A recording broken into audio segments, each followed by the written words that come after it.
The United States just broke its 131-year drought record. And here is the part no one is saying out loud. The climate event that was supposed to cause this hasn't happened yet. The trigger hasn't pulled. What you're looking at right now is the pre-show. 60% of the lower 48 states is in drought. Florida is 99% dry. Winter wheat is failing. Lake Powell is approaching the threshold where it can no longer generate electricity. Cattle herds are at levels not seen since 1952. And the Super El Nino is still building. Stick with me, because if the system is already this broken before the forcing event arrives, what happens when it actually pulls? If that has you paying attention, hit like and subscribe to the Sky Lab, because this story is not over. It is accelerating. The drought is deepening. The snowpack is gone. The reservoirs are dropping. The Super El Nino is still loading. And we will be tracking every step of this in real time, all the way through peak forcing. You'll want to be here for that. Now, let's get into it. Part 1. The break before the trigger. Something is wrong with the timeline. Not the timeline of a single storm or a single season, or even a single year. The timeline of the entire recorded history of American climate. Because right now, in the spring of 2026, the United States is sitting inside the most severe drought ever documented in 131 years of continuous instrumental records. And the event that scientists expected to drive the worst of it hasn't even fully arrived yet. Let that land for a second. The worst, on record, before the main event. That's the paradox we're going to spend the next hour inside of, and I want you to hold on to it because every single thing we're about to talk about, the snowpack that isn't there, the cattle herds shrinking to levels not seen since 1952, the reservoirs dropping toward thresholds that shouldn't be reachable yet, all of it flows back to this one central impossibility. The record broke before the trigger fired, and if that doesn't keep you up at night, wait until you hear what the trigger looks like. Let's start with the data, because this story isn't built on speculation, it's built on numbers, and the numbers are genuinely alarming. The National Oceanic and Atmospheric Administration, NOAA, maintains what's called the National Centers for Environmental Information dataset. This is the gold standard of American climate records. It goes back to 1895, which is when consistent, standardized weather instruments became widespread enough across the country to generate statistically reliable national data. 131 years of readings, temperatures, precipitation, soil moisture, every month, every season, going all the way back to the tail end of the 19th century. And in the first 3 months of 2026, January, February and March, the United States posted the single driest January through March on record. Not the second driest, not close to the record, the record. Breaking a mark that had stood since 1910. 1910, when the Wright brothers had only been flying for 7 years, when there were 46 states in the Union, when the instruments measuring that drought were frankly less reliable than what we use today. The fact that 2026 broke a record set under those conditions makes it more striking, not less. Because if anything, the 1910 number was probably an overestimate of how dry it actually was. The instruments back then had wider error margins, we were probably measuring less accurately, and we still beat it. Now a single metric can lie, or at least mislead. One instrument, one dataset, one way of measuring drought can have blind spots. That's why what's happened in the spring of 2026 is so difficult to explain away, because it isn't one metric, it's every metric all at once, all pointing in the same direction. The Palmer Drought Severity Index, the PDSI, is one of the most widely used tools in climate science for quantifying drought. It's not just measuring how much rain fell, it's an integrated model that accounts for precipitation, temperature, soil moisture storage and release, and the atmospheric demand for water. It gives you a number. Positive numbers mean wet conditions. Negative numbers mean dry. The deeper the negative, the worse the drought. Think of it as a running balance sheet for water, where every hot day and every rainless week shows up as a debit. March of 2026 posted a national PDSI value of negative 7.85. April came in at negative 7.56. To put those in context, you have to go back to 1934, the absolute peak of the Dust Bowl, to find worse numbers. The 1930s, the era of John Steinbeck's Grapes of Wrath, of dust storms that buried entire towns, of topsoil blowing off the Great Plains and landing on ships in the Atlantic Ocean. That's the only frame of reference we have for what the PDSI is currently showing. And even that comparison has caveats we'll get to, because the world of 2026 is not the world of 1934 in ways that make this potentially worse, not better. Then there's the coverage number. 60.92% of the contiguous United States, what scientists call the lower 48, was in drought as of the spring of 2026. Nearly 44% of that was classified as severe to exceptional. Those classifications aren't vague. Severe drought means crop losses, mandatory water restrictions, and widespread livestock stress. Exceptional drought is the top of the scale, the category where federal disaster declarations happen almost automatically, where aquifers start showing multi-year damage. When you have 44% of the country in that range simultaneously, you're not looking at a regional weather problem.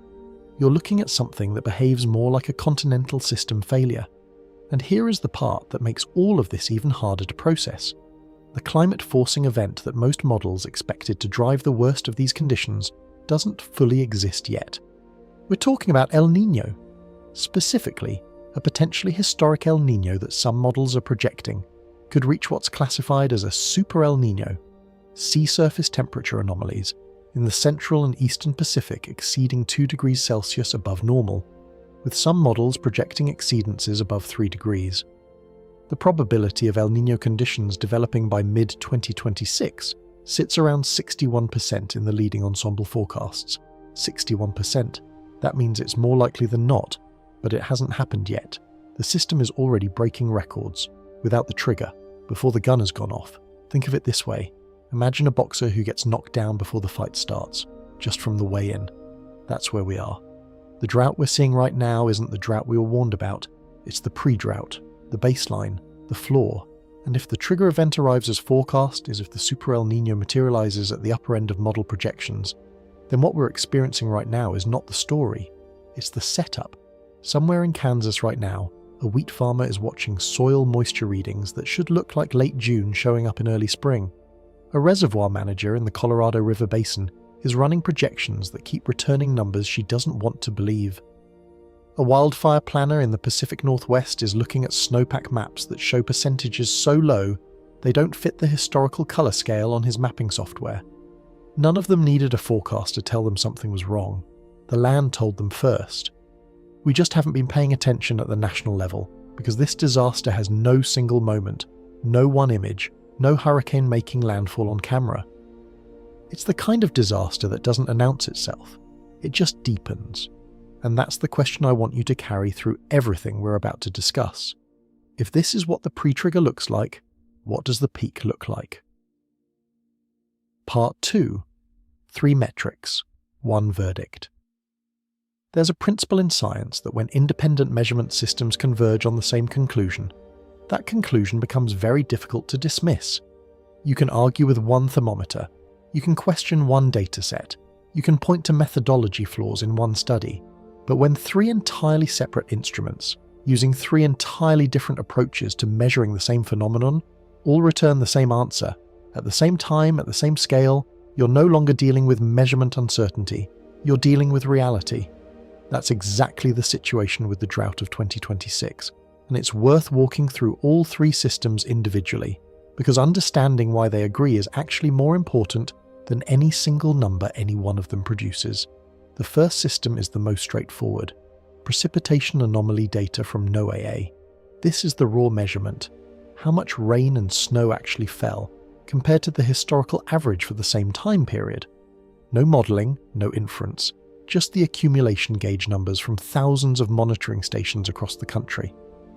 January through March of 2026 came in as the driest such period since the record began in 1895. That's it. That's the whole sentence. No qualifying clause softens it. The second system is the Palmer Drought Severity Index, which we introduced earlier, the Integrated Water Balance Model. The PDSI doesn't just ask how much water fell from the sky, it asks how much water the land actually has available, taking into account how much the atmosphere is demanding, back through evaporation and plant transpiration. And this is important, because the same precipitation deficit that caused moderate drought conditions in a cooler year produces severe drought conditions in a warmer one. the PDSI bakes temperature into the calculation. When it says negative 7.85 in March of 2026, it's saying that the combination of low rainfall and high atmospheric demand has produced a soil water deficit that ranks second only to the absolute worst month of the worst drought in American recorded history. The third system is the United States Drought Monitor, the USDM, which takes a different approach entirely. Rather than modelling physical water balances, the Drought Monitor uses a multi-indicator methodology that incorporates precipitation, soil moisture, stream flow, groundwater levels, vegetation health indices, and expert input from local observers on the ground. Then it classifies areas into 5 categories: abnormally dry, moderate drought, severe drought, extreme drought, and exceptional drought, based on observable impacts to agriculture, water supply, and ecosystems. It's the most operationally grounded of the 3 systems, because it's not just asking what the models say, it's asking what's actually happening to crops, reservoirs, and rivers. In April of 2026, all 3 systems returned the same verdict simultaneously. The precipitation record said driest period ever. The PDSI said second worst soil water deficit outside the Dust Bowl. The Drought Monitor said 60.92% of the lower 48 in drought, with nearly 44% in the severe to exceptional range. Not one of these metrics diverged. Not one offered a counter-narrative. This matters because historical droughts often show disagreement between metrics. A regional drought might drive the Drought Monitor numbers high in one part of the country, while precipitation anomalies look normal nationally. A hot and dry spring might spike the PDSI in the southwest without moving the Drought Monitor much in the northeast. Metric divergence is normal because drought is normally a local to regional phenomenon. What's happening right now is something climatologists call continental coherence. The drought is behaving as a single unified system across the entire contiguous United States simultaneously. That is not normal. That is not how drought usually works. The other thing worth understanding is what happens when the scale of a phenomenon pushes up against the edges of the measurement system designed to capture it. Climate scientists have a term for this: metric saturation. The Drought Monitor's most severe classification, exceptional drought, the D4 category, was designed to capture conditions that occur rarely, affecting maybe 5 to 10% of the country at most in truly extreme circumstances. When exceptional drought covers nearly a quarter of the lower 48, the classification system starts to lose its descriptive power. Words like severe and exceptional were calibrated for a different baseline. They don't fully communicate what's happening when they apply simultaneously to nearly half the country. This is one of the reasons the story isn't breaking through in the way it should. The language of drought was designed for a world where these thresholds were exceptional. In a world where they're becoming baseline, the language stops triggering alarm the way it was designed to. When everything is a record, records stop feeling like records. When exceptional drought is everywhere, exceptional stops sounding exceptional. The communication system is saturated the same way the measurement system is. And there's another dynamic at play here, one that makes slow disasters like drought fundamentally different from acute disasters like hurricanes or earthquakes. A hurricane has a landfall, an earthquake has an epicenter, there's a moment, a location, a catastrophe that concentrates attention. Drought doesn't do that. Drought accumulates. It's a debt that builds in silence, day by day, week by week, until suddenly the bill comes due in the form of crop failures and empty reservoirs and fire seasons that start in February. By the time drought is visible enough to generate a news cycle, the damage has already been done for months. Scientists sometimes call this slow disaster invisibility, the phenomenon where an unfolding catastrophe fails to register as a catastrophe because no single day looks obviously different from the day before. The US drought of 2026 is perhaps the most extreme example of slow disaster invisibility in modern American history. It's been accumulating since at least the fall of 2025. The metrics have been deteriorating for months. But because there's no single day when the drought happened, it's been building in the background of the national conversation rather than dominating it. What makes this particularly difficult is the spatial scale. When 60% of the country is in drought simultaneously, there's no elsewhere, no unaffected region from which to observe the crisis. When drought is everywhere at once, it just becomes the new normal, invisibly and quickly. And that cognitive normalization may be one of the most dangerous aspects of what's happening right now. There's a corner of this story that illustrates all of these dynamics: the metric convergence, the counterintuitive geography, the failure of normal language, better than any other. It's not in the arid southwest where drought is a familiar visitor. It's not in the parched Great Plains where wheat farmers have been watching soil moisture monitors for generations. It's in a state that shouldn't be in this story at all. It's a state that people associate with rain and humidity and afternoon thunderstorms that roll in off the Gulf of Mexico like clockwork. It's a state that gets more annual rainfall than most of England. Florida is in the worst drought in 15 years, not a corner of Florida, not the interior or the panhandle, effectively the entire state, and that changes everything about the story. Part 3. Florida. The impossible map. Look at any drought monitor map from April of 2026 and let your eyes drift to the southeastern corner of the United States. Florida, on a normal drought map, shouldn't look like this. The state receives between 45 and 65 inches of rainfall per year across most of its geography. It sits between the Gulf of Mexico and the Atlantic Ocean, two enormous bodies of warm water that normally supply a continuous conveyor belt of atmospheric moisture to the peninsula. It's a humid subtropical climate where afternoon thunderstorms are so reliable in summer that tourists from drier states use them to schedule their theme park visits.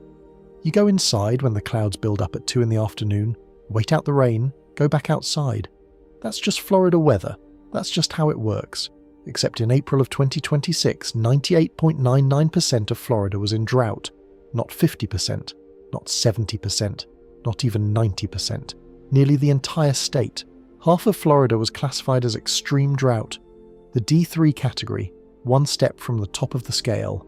Roughly 22% had crossed into exceptional drought, D4, the worst classification the drought monitor uses. The category reserved for conditions that are historically rare, economically devastating, and ecologically disruptive, even in states that are used to dry conditions. Florida, a state that is climatologically built around water, where cypress swamps and springs and river systems form the biological foundation of entire ecosystems. That state, in April of 2026, was effectively on fire on the inside. And this is where the story gets genuinely strange, because Florida's drought isn't just a humidity anomaly. It's a symptom of a specific atmospheric configuration that explains a lot of what's happening across the entire country simultaneously. The mechanism is called the Bermuda High, and understanding it is the key to understanding why this drought is so geographically broad. The Bermuda High is a semi-permanent high-pressure system that sits over the western Atlantic Ocean. Under normal conditions, it sits far enough east that its circulation draws warm, moist air northward from the Gulf of Mexico and the Caribbean into the southeastern United States, feeding those afternoon thunderstorms and keeping Florida wet. But when the Bermuda High expands and shifts westward, when it essentially pushes its boundaries inland, it creates a dome of high atmospheric pressure over the southeast that changes everything about how the region's atmosphere behaves. High-pressure systems are associated with atmospheric subsidence, air sinking from above, compressing as it descends, warming adiabatically. Sinking air is the enemy of cloud formation.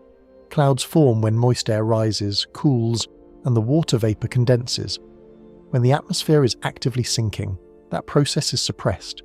The moisture that would normally be lifted into thunderstorms gets held down, while the sinking and warming air increases the evaporative demand at the surface, pulling moisture out of soils and vegetation and surface water rather than depositing it from above. The Bermuda High, when it expands westward, essentially puts a lid on Florida's weather system. The moisture is still there, offshore. The Gulf is still warm, but the atmospheric circulation that would normally transport that moisture inland has been rerouted. The result, in late 2025 and through the first half of 2026, has been something hydrologists are calling a hydrological inversion, where a region that is climatologically defined by its water surplus starts behaving like an arid system. Wet-adapted ecosystems begin experiencing stress that dry-adapted ecosystems would normally absorb without crisis. The infrastructure is unprepared. The soils, the vegetation, The river systems, the aquifers, none of them were engineered to handle this. In the American West, where drought is endemic, there are reservoirs designed to hold multi-year water supplies, water rights systems that allocate scarcity, agricultural practices calibrated for low rainfall. In Florida, none of that architecture exists because it was never needed before. The wildfire implications deserve special attention here. When drought hits a typically wet ecosystem, the fuel load situation can actually be worse than in a chronically dry one. Arid systems have vegetation adapted to survive dry conditions. It tends to be sparse, low in water content to begin with, and ecosystems there have evolved with fire as a regular presence. But subtropical Florida has dense, normally water-saturated vegetation, palmetto scrub, pine flatwoods, cypress swamps, that under normal moisture conditions doesn't carry fire the way western shrublands do. When that vegetation dries out enough to burn, it burns in environments that aren't managed for fire, where communities aren't fire-hardened, and where firefighters aren't used to running operations at this scale. The Southeast as a whole, not just Florida, is hovering near 99% drought coverage in this same period. Georgia, South Carolina, Alabama, Mississippi, all following a similar pattern. The Bermuda High expansion isn't just affecting Florida, it's created a regime across the entire southeastern quadrant of the country that is simultaneously experiencing what should be impossible given the underlying climatology of the region. And here's the thread you need to keep holding. This is happening before El Nino. The atmospheric pattern that's producing these conditions in Florida and across the southeast is a pre-trigger phenomenon. The forcing event that climate models expected to be the driver of the worst impacts is still building. What we're watching in Florida right now isn't the drought the forecasters warned about. It's the drought that formed in the absence of the very forcing that was supposed to cause it. Which raises an uncomfortable question about what happens to Florida when El Nino does arrive, when the atmospheric circulation patterns shift again, when the Bermuda High's behaviour changes in response to altered Pacific sea surface temperatures. But before we can answer that, we need to go somewhere else entirely. We need to go west, to mountains that should still be white in April, and confront a kind of water failure that operates on a completely different timescale than rain. We need to talk about the snowpack that isn't there, and why its absence means that for certain parts of the American West, the water crisis for the entire year is already decided, in April, before summer has even started. Part 4. The West without snow. There is a concept in hydrology that most people don't think about, but that controls the water supply for tens of millions of Americans every year. Snowpack as a water savings account. Every winter, precipitation in mountainous regions doesn't just run off immediately. It accumulates as snow compressed and stored in the high elevations, building a reservoir that isn't made of concrete but of frozen water chemistry. As spring and summer temperatures rise, that snowpack melts slowly and continuously, feeding rivers and streams and reservoirs at exactly the time of year when demand, agricultural, municipal, industrial, is highest and natural rainfall is lowest. It's a natural delay mechanism. Nature's water tower, the Rocky Mountains, the Sierra Nevada, the Cascades, all of them function as enormous elevated storage systems that smooth out the difference between the wet season and the dry season for the entire western half of the United States. When that system works, it's almost invisible. When it fails, the consequences are neither slow nor quiet. On April 1st of 2026, 8 western states simultaneously set new all-time record low snowpack values. Not low, record low. 8 states, all at once: Arizona, Colorado, Idaho, Nevada, New Mexico, Oregon, Utah, and Wyoming. This is not a regional anomaly or a localized weather pattern. 8 states covering the full geographical breadth of the American West, from the Mexican border to the Canadian border, from the Pacific coast to the Continental Divide, all measuring less snow water equivalent on the 1st of April than at any point in the historical record. The same calendar day, the same historical extreme, across the entire region simultaneously. Snow water equivalent, SWE, is the measurement that actually matters. It tells you not just the depth of snow, but how much water is locked inside it. Fluffy, cold snow has low SWE. Dense, wet snow has high SWE. The April 1st measurement is the traditional peak of snowpack for most western mountain ranges, the point at which the season's accumulation is at its maximum before spring melt begins. In most years, The April 1st SWE measurement is the single most important water supply forecast number of the year, because it predicts how much water will be available for the dry season ahead. Oregon's number tells you everything you need to know. Its statewide snowpack on April 1st of 2026 stood at 12% of the historical median. Not 12% below normal, 12% of normal, 88% missing. Other states weren't much better. Colorado and Utah posting values in the 20 to 30% range, Wyoming and Idaho not far above that. And critically, by the time these numbers were recorded, 75% of SNOTEL monitoring sites, the high-elevation automated sensors that track snowpack across the West, had already reported their snow completely gone, more than a month earlier than the historical average meltout date. That timing matters enormously. When snowpack melts a month early, you don't just lose a month of gradual usable meltwater, you lose the entire smoothing function. Instead of a slow, sustained release of water through June and July and into August, you get a brief pulse of meltwater in March and early April, often too fast and too early for reservoirs to fully capture, followed by nothing, dry riverbeds and dropping reservoir levels for the rest of the season when demand is at its peak. The Colorado River Basin deserves special attention here, because it illustrates the temperature dimension of this crisis in a way that numbers alone don't fully capture. The basin, which drains portions of Wyoming, Colorado, Utah, New Mexico, Nevada, Arizona, and California, and which supplies water to roughly 40 million people, recorded temperature anomalies of positive 13.7 degrees Fahrenheit, above the historical average in the spring of 2026, nearly 14 degrees above normal. At that temperature departure, precipitation that would historically have fallen as snow falls instead as rain, which runs off immediately without building any storage. Snow that does accumulate melts not just earlier but faster, the melt pulse compressed into a shorter window, and the increased evaporation from soils and surface water accelerates at a rate that follows a well-established physical relationship. For every 1 degree Celsius of warming, the atmosphere's capacity to hold water vapor increases by approximately 7%, which means its ability to pull moisture from the surface increases by the same amount. What 13.7 degrees Fahrenheit of anomalous warmth means in practical terms is that the Colorado River Basin's natural water storage system isn't just underfilled this year, it's fundamentally compromised in ways that operate on timescales longer than a single season. The permafrost that stabilizes high-altitude soils is changing. The vegetation communities that regulate water cycling at elevation are under stress. The runoff timing and volume relationships that reservoir managers use to operate Glen Canyon and Hoover dams, relationships built from decades of historical data, are no longer reliable guides to what this year's flows will do.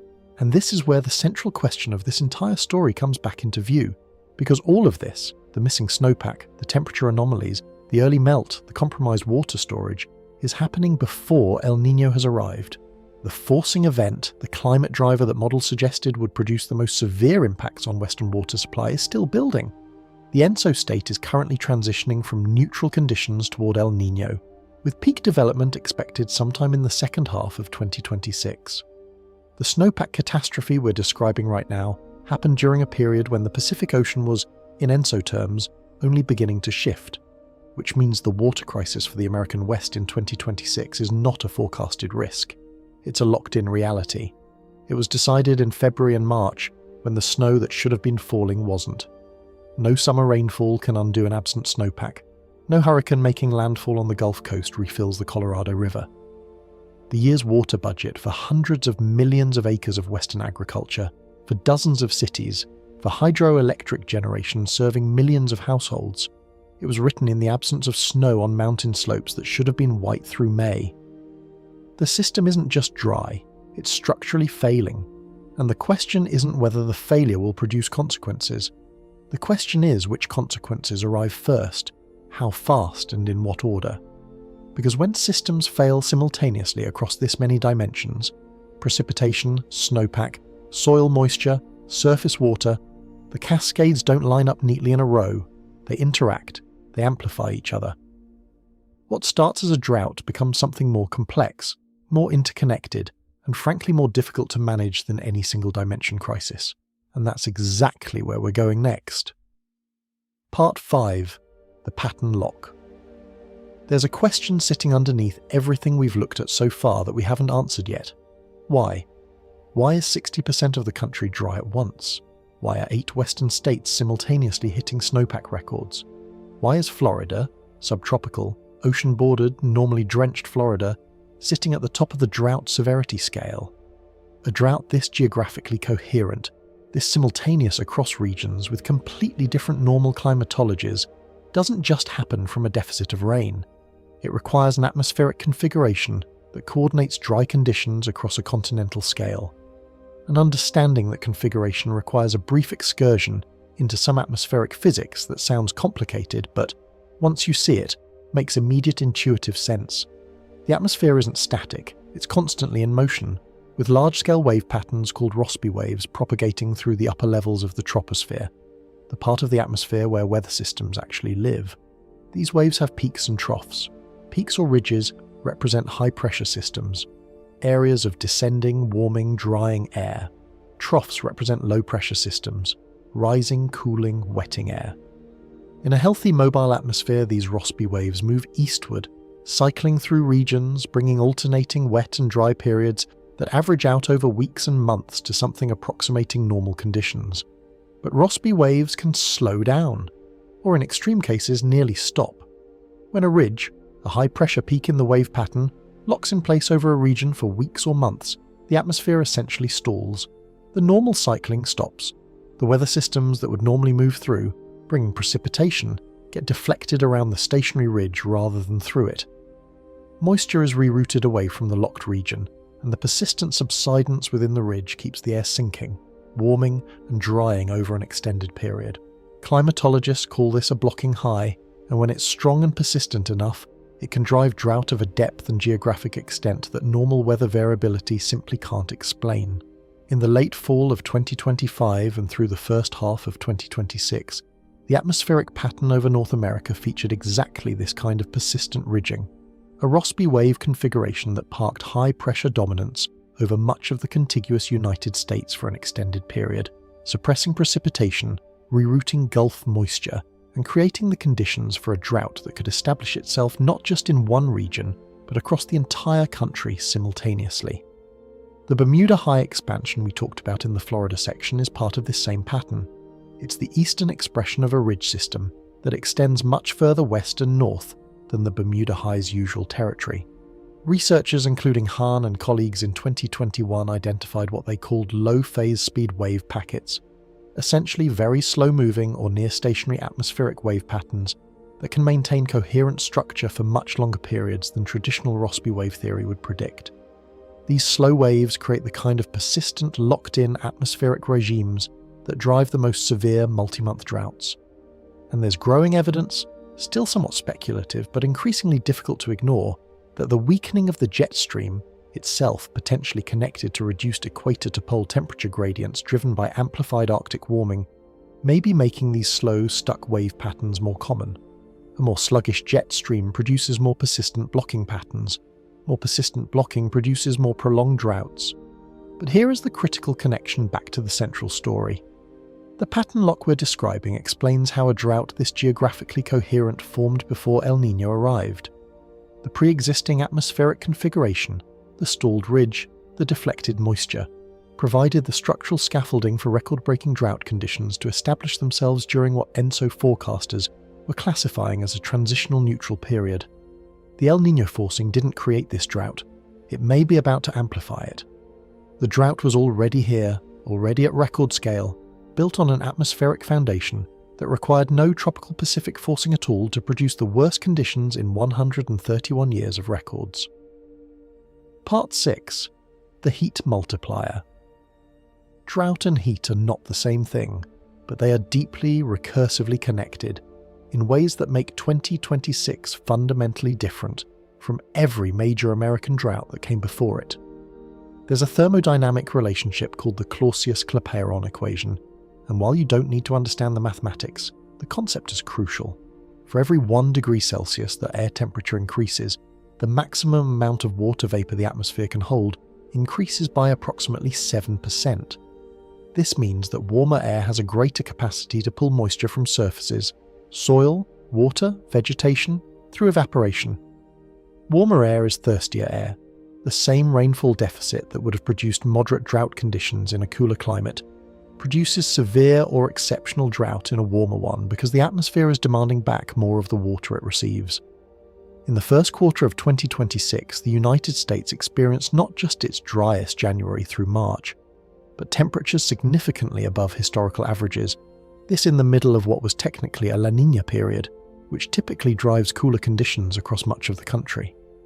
The fact that temperatures remained persistently above normal, even during a La Niña phase, tells you something important about the underlying trajectory of the thermal baseline. The cool phase of the natural Pacific cycle didn't produce the cooling it should have, because the background warming trend has moved the baseline far enough that even a typically cooling influence fails to pull temperatures down to historical norms.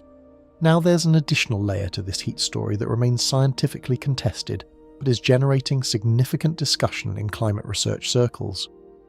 In January of 2020, the International Maritime Organization implemented sulfur emission regulations for global shipping, regulations that dramatically reduced the amount of sulfur aerosols being released by the global commercial shipping fleet. Sulfur aerosols in the atmosphere act as cloud condensation nuclei and have a cooling effect. They reflect incoming solar radiation back to space before it reaches the surface. James Hansen and colleagues have argued that the removal of these aerosols is essentially a masked warming that was always present in the greenhouse gas forcing, but was being partially offset by the aerosol cooling effect. Their argument suggests we may be seeing an acceleration in observed surface warming that goes beyond what the standard IPCC model projections predicted, precisely because one of the offsetting cooling mechanisms has been removed. This remains a genuinely debated hypothesis. Not all climate scientists agree with Hansen's aerosol unmasking interpretation, and the IPCC consensus projections don't fully incorporate it. But the underlying physics is real. Sulfur aerosols do cool the climate, and we did significantly reduce them in 2020. What's less certain is the magnitude of the effect. It's worth knowing that this possibility exists, that some researchers believe it's already visible in the temperature record, and that if they're right, the background warming amplifying this drought is higher than most mainstream projections accounted for. What is not debated is the drought accelerating effect of heat. There's a measurement tool called the Evaporative Demand Drought Index, EDDI, which specifically quantifies the atmospheric thirst component of drought, rather than just the precipitation deficit. EDDI values across the American West and Southeast in the spring of 2026 have been running at historically extreme levels, driven by the combination of below normal precipitation and well above normal temperatures. This combination produces what researchers call flash drought, a drought development pathway that can take conditions from near normal to severe in a matter of weeks, rather than the months that classical precipitation deficit drought requires. Flash drought is particularly damaging to agriculture because it outpaces the adaptive capacity of both crops and farmers. By the time soil moisture monitors show a problem, the crop stress has already exceeded the threshold where yield loss is locked in. Here's what all of this means for our central story. The heat amplification we're describing means that the drought we're currently experiencing is more severe, at any given precipitation deficit, than an equivalent drought in a cooler climate would have been. The same rainfall shortfall that produced the droughts of the 1950s or the 1980s would, in the warmer atmosphere of 2026, produce substantially worse soil moisture deficits, substantially worse reservoir drawdowns, substantially worse crop stress. The system is pre-amplified. Before El Nino adds its additional forcing to the picture, the background thermal state of the atmosphere is already making this drought punch above its weight in terms of physical impacts. We haven't even gotten to what the soil itself is doing. Because the soil isn't a passive victim in this story, it's an active participant, and once it crosses certain thresholds, it starts driving the drought rather than just suffering from it. Part 7. Soil as an active driver. Most people think about drought the way they think about a bank account. You have a balance, your soil moisture, rain makes deposits, evaporation and plants make withdrawals. When the balance hits zero, you're in drought. When it rains again, the balance recovers. Simple enough. Except the real relationship between soil and atmosphere is not a bank account, it's a thermostat.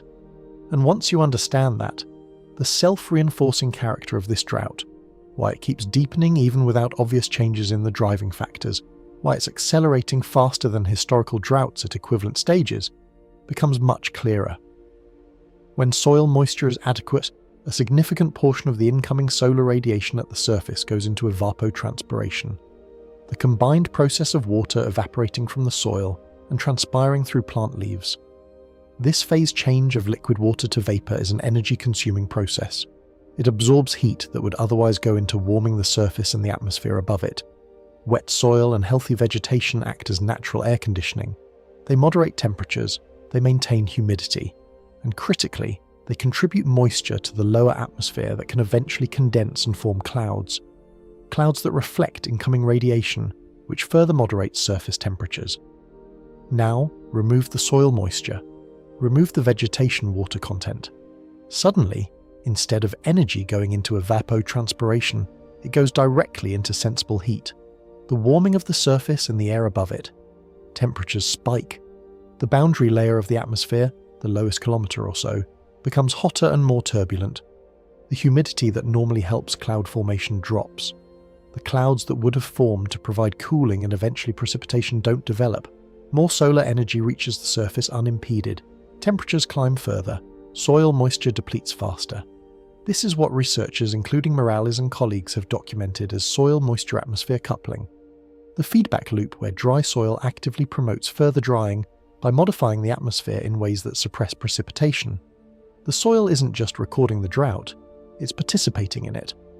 Once the feedback loop engages, the drought system becomes partially self-sustaining, able to persist and intensify without requiring the external forcing, the blocking high, the lack of rainfall, to continue at its initial intensity. The drought carries its own momentum. Vegetation amplifies this further. Plants under severe water stress reduce their transpiration by closing their stomata, the tiny pores through which they exchange gases with the atmosphere. This is a survival mechanism. The plant is trying to conserve what little water remains in its tissues. But in reducing transpiration, the stressed plant stops contributing moisture to the atmospheric column above it, which reduces the local humidity that would otherwise support cloud formation. The vegetation, in trying to save itself, inadvertently contributes to the process that's killing it. And this effect scales from microscopic to continental. A single stressed field closes its stomata. A stressed watershed across thousands of square kilometers reduces its collective transpiration. A stressed continent, with drought covering 60% of the lower 48, produces a measurable suppression of moisture recycling over an enormous area. The drought of 2026 is large enough that its own surface effects are modifying the atmospheric conditions over a substantial fraction of North America. It is, in a very real physical sense, helping to maintain itself. There are additional feedback pathways through vegetation die-off and carbon cycle disruption. When forests and grasslands are under prolonged severe drought stress, plant mortality increases. Dead vegetation doesn't transpire. Dead vegetation accumulates as dry fuel. Dead vegetation doesn't sequester carbon through photosynthesis. The carbon that a stressed ecosystem stops sequestering stays in the atmosphere, contributing to the greenhouse forcing that drives further warming. In some regions, stressed and dying forests become net carbon sources rather than carbon sinks, a feedback from climate stress back to climate forcing that operates on a slower timescale than the atmospheric moisture feedbacks but is equally real. The wildfire feedback reinforces all of this. When drought-stressed vegetation burns, it releases stored carbon, eliminates the surface cooling provided by live vegetation, darkens the land surface in ways that increase solar absorption, and removes the transpiring plant community entirely for years or decades during the recovery period. Fire and drought are not separate chapters of this story. They're the same chapter, written in different languages. What makes the spring of 2026 particularly concerning from a soil-atmosphere coupling perspective is the duration over which these soils have been drying. This isn't a 6-week drought following a normal winter. In many parts of the western United States, the soil moisture deficit has been accumulating for years, part of a longer pattern that the soil-atmosphere coupling research helps explain. And that longer pattern has a name, and a research record going back 1,200 years, and a conclusion that is very difficult to read without feeling a significant amount of concern. Part 8. The Megadrought Continuation. In 2022, a research team led by Park Williams published a study in the journal nature climate change that should have fundamentally changed the way we talk about drought in the American Southwest. Using tree ring records, annual growth rings that serve as a biological proxy for regional temperature and moisture conditions going back centuries, the team reconstructed drought conditions in the southwestern United States going back 1,200 years. Their finding was this: the 22-year period from 2000 to 2021 was the driest 22-year stretch in that entire 1,200-year record. Drier than the 1600s, drier than the 1500s, drier than any extended period since the late 800s. And critically, they estimated that approximately 42% of the severity of that drying, nearly half, was directly attributable to anthropogenic warming. Not natural variability, not Pacific Ocean cycles. Human-caused climate change was responsible for nearly half of the most extreme multi-year drought in over a millennium. This is the Southwest megadrought. And here's the thing that changes the context of everything we've discussed so far. The conditions we're measuring in the spring of 2026 are not a departure from normal that happen to be severe. They are a continuation and intensification of a megadrought that has been running for over 2 decades. The drought hasn't started, it never ended. What we're seeing now is the megadrought entering a new phase of intensity, amplified by a thermal background that is warmer than any point in the record the tree rings capture. The comparison to the megadroughts of the 1500s is instructive and frightening in equal measure. The 1500s drought lasted multiple decades, driven primarily by natural variability in Pacific sea surface temperatures. It was severe enough to potentially have contributed to the collapse of several Native American populations that depended on agricultural systems in the Colorado Plateau. It was a devastating event by any historical standard, but it happened in a climate that was, on average, about 1 degree Celsius cooler than today. In a cooler climate, the same reduction in precipitation produces a less severe drought, because the atmosphere isn't pulling as hard on surface water. In the 2026 climate, the temperature amplification we discussed in the heat multiplier section means that any precipitation deficit drives soil moisture depletion much faster and much deeper than an equivalent deficit would have in the 1500s. The working concept here is the dual forcing of drought, the combination of direct precipitation reduction, which historical megadroughts also experienced, with the temperature-driven increase in evaporative demand, which is unique to the modern anthropogenic warming era. Previous megadroughts had 1 forcing, today's megadrought has 2, and they compound multiplicatively, not additively. There's also emerging research suggesting that the precipitation component itself, not just the evaporative demand, may be shifting toward drier conditions in the southwest as a more permanent structural feature of the regional climate, rather than a temporary departure that will eventually self-correct. If that's correct, and it remains an area of active scientific debate, then the concept of drought recovery for the American Southwest may need to be fundamentally reconsidered. Recovery implies a return to a previous baseline. If the baseline has shifted, there is no recovery. There is only the new normal and what lies beyond it. This is the framework within which the spring 2026 records need to be understood. The broken 131-year record, the record low snowpack, the failing reservoirs. These aren't isolated extremes happening in an otherwise healthy system. They're the current expression of a multi-decade systemic shift that is accelerating. And the acceleration is happening precisely as a new major climate forcing event is arriving. The megadrought's timing, intersecting with a developing super El Nino, is not just bad luck. It's the compounding of vulnerabilities that have been building for years, and the consequences of that compounding are no longer theoretical. They're showing up in wheat fields and cattle ranches and reservoir depth gauges and wildfire containment maps right now. The cascade has started. The question is how far it goes. Part 9. Agriculture Collapse Signals. Stand in a Kansas wheat field in April of 2026, and the evidence is visible before you pull out a soil probe or check a moisture monitor. The wheat looks wrong, the colour is off, the density is wrong. Where there should be green canopy thick enough to obscure the ground, there are gaps, sparse stands, stressed plants whose growth has stalled weeks ahead of schedule. The USDA's weekly crop progress reports tell the quantitative story. By late April of 2026, only 31% of the US winter wheat crop was rated as good to excellent, the 2 categories that historically correlate with reasonably normal yields. In Kansas, which produces more winter wheat than any other state and functions as the benchmark for the national crop, the majority of acres were rated poor or very poor, not average, not below average. Poor and very poor, the two worst categories on the scale. The crop condition rating was tracking toward the lowest levels recorded since the severe droughts of the early 2000s. The yield implications are staggering. Regional models were projecting yield reductions of up to 31% compared to the 5-year average. Wheat planting itself had declined to the lowest level since 1919, over 100 years, as farmers in drought-affected regions chose not to plant at all in soils too dry to reliably germinate seed, or chose to abandon winter wheat acres that had clearly failed. The calculation of whether to even irrigate, whether to even try to nurse a failing crop toward harvest, became an economic question that many farmers were answering by simply walking away. Soil moisture percentiles across the wheat belt tell you why. In the critical root zone layers, the percentiles tracking moisture relative to the historical range were posting numbers in the lowest 5 to 10% across enormous swaths of Texas, Oklahoma, Colorado, and Kansas. Soil moisture percentile values that low don't just stress crops, they kill them. Below certain thresholds of plant-available water, evapotranspiration essentially stops because there's no longer enough moisture for the plant to pull.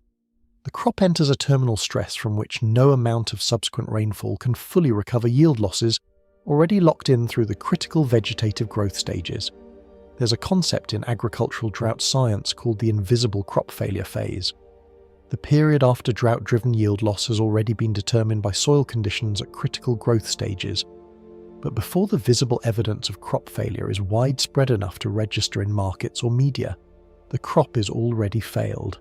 The farmer knows it, the soil probe knows it, but the satellite imagery still shows green vegetation in the field, and the commodity markets haven't priced in the full extent of the damage yet, and the news cycle hasn't caught up with what the agronomists already understand.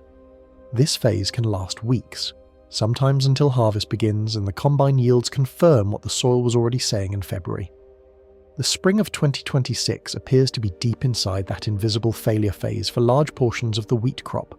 The damage is done. The question now is magnitude.